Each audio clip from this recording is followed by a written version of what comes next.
Hello guys, welcome to my channel. Today we're going to do a Korean face mask for glowing and brighter skin. What we will need is rice powder or rice flour and milk, or you can use plain yogurt. Step 1. Grind a handful of uncooked rice into a fine powder. You can use coffee grinder or a blender to do this, or you can buy the ground rice at your local supermarket. Step 2. Add some milk to the rice powder, enough to make it into a paste. Step 3. Apply this paste over your face and neck. Leave for 20 to 13 minutes. Step 4. Wash the mask off with some warm water and finish it off with cold water to close your pores. Do this consistently, at least 2 to 3 times a week, and you should see your skin lighten after a month or 2.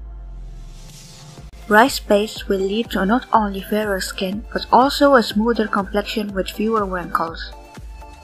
You may be wondering why rice powder is good for your skin. Rice powder or rice flour is superb for our skin. Have you ever used rice powder to enhance your beauty? It's very straightforward and easy to use. Korean women use rice powder in their beauty routine, and their skin remains fresh and smooth despite using heavy makeup. If we examine the benefits of rice powder, then it is a natural anti-aging, anti-wrinkles, removes suntan and treats blemishes, pigmentation and acne. It also makes your skin tone naturally fair and whiter. It is the rich source of vitamin B that grows new cells and slows down the aging process. Also protects your skin from the sun. It controls oil properly and makes skin looks fresher. So that's it guys for this video. I will see you in the next one.